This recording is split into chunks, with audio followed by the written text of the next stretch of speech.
had lots of discussions among ourselves with stakeholders, with parties of interest, to talk about the roles of clinical trials in medical practice and how to improve them.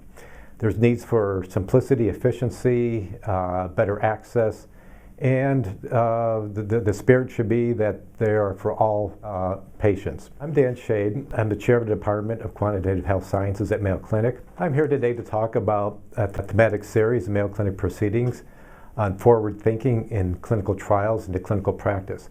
I partnered with Dr. Claudia Lucanetti, who was then at the time the director of the Center for Clinical and Translational Research at Mayo.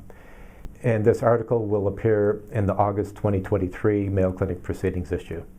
So with that in mind, we developed a series of 10 articles, one that will come out each month in Mayo Clinic Proceedings, the first to begin in August.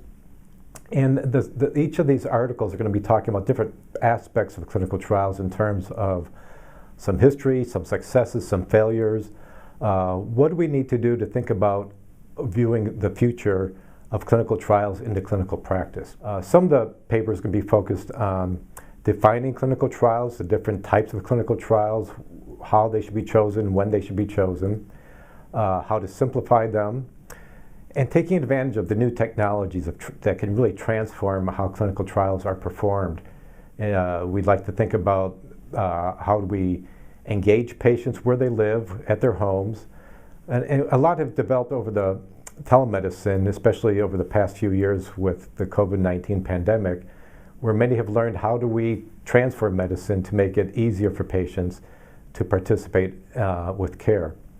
So with that in mind, you'll see a series of articles talking about digital transformations, how to take advantage of the cell phones, personal wearables that many people have, and how do we collect the data and monitor patients for safety and transform how they interact with clinical care.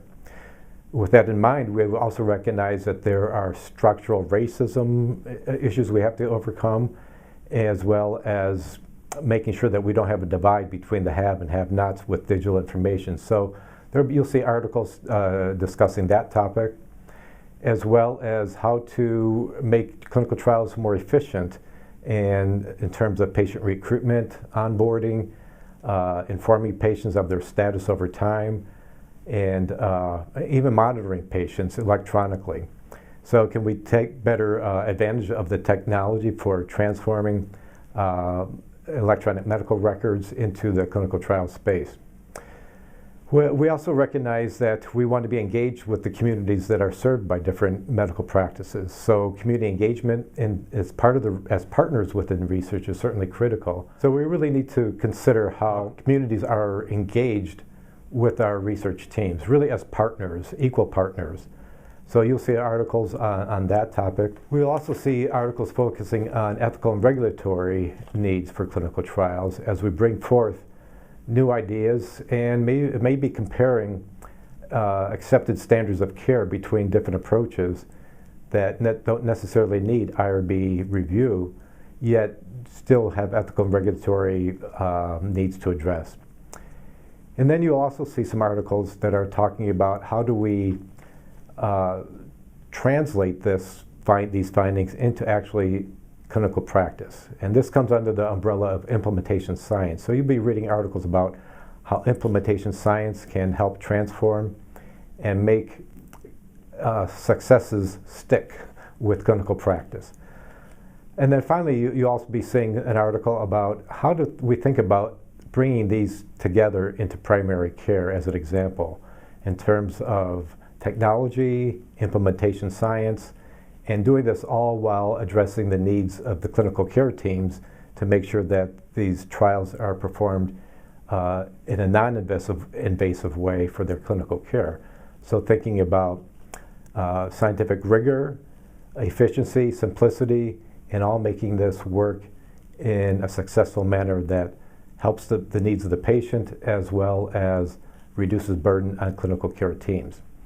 So it's a lot to consume and a lot to understand, but we hope this series of these 10 articles will be a guide, be thought-provoking, and help to think about moving clinical trials into clinical practice in a strategic way that really benefits all.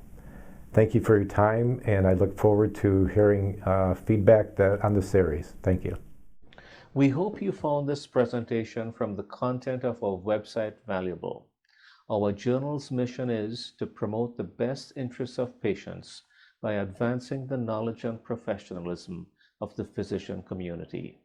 If you are interested in more information about us, our homepage is www.mayoclinicproceedings.org. There you'll find access to information for our social media content, such as additional videos on our YouTube channel or journal updates on Facebook.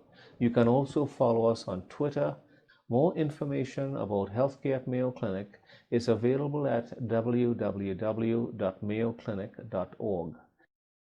This video content is copyrighted by Mayo Foundation for Medical Education and Research.